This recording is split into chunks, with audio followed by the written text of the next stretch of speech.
Hello and welcome to this month's webinar update. This is the last series until the summer break, so we're going to be looking forward towards the autumn. The recordings and slides from all previous months can be found on the Maths and English Resource Hub webpage also. As this is our last series of webinars for this academic year, we thought we would get a little feedback from you about the webinars and when they take place. We're going to send out a survey using our email alert system to everyone signed up for functional skills updates. So to make sure that you can all take part in this and have your say, please ensure you have signed up to our email alerts. And just to remind you, you can find this link at the bottom of any Sitting Girls webpage. And here's your regular reminder that you can always find the latest version of our rolling Q&A document on the Functional Skills Qualification Documents page.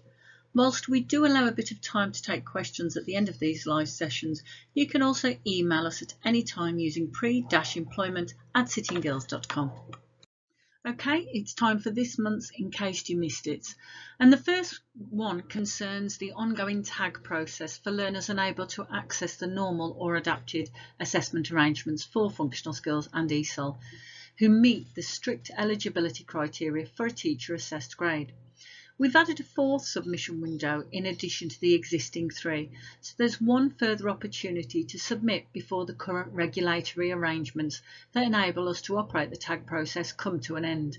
You can find details on the COVID-19 pages covering functional skills and ESOL. Finally, another update on the study towards an attempt level 2 rule for apprentices requiring only maths and English qualifications at level 1. The suspension of this rule was due to end at the end of this month, although ESFA have recently confirmed it will now remain in place until December. Next, we're now able to confirm the new version of Open Assess will be available from the beginning of September.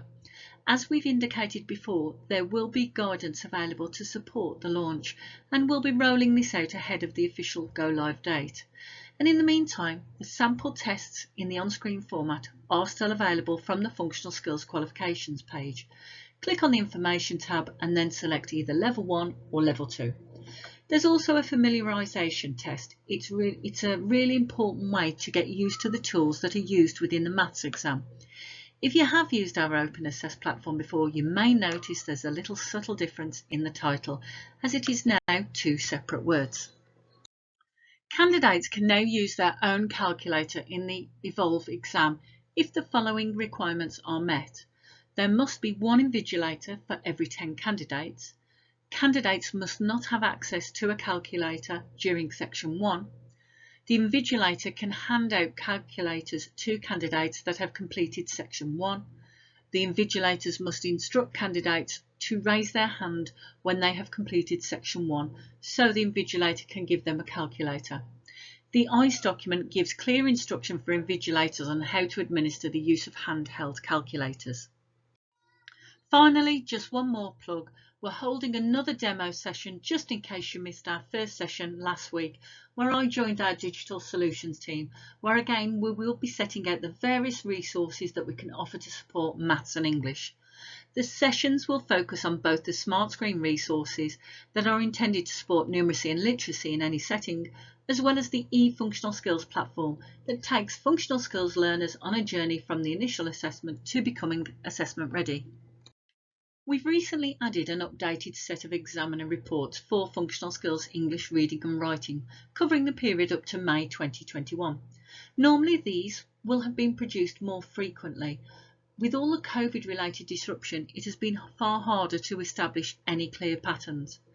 These Chief Examiner reports, alongside the Guidance for Delivery document, give a very clear picture to support teachers in the delivery of our functional skills English qualifications at Level 1 and Level 2. The Chief indicates areas where candidates have performed well, but more importantly, has identified where learners regularly miss the opportunity to gain marks. We are also working on an updated set of examiner reports for maths as well. So look out for these in the next couple of months.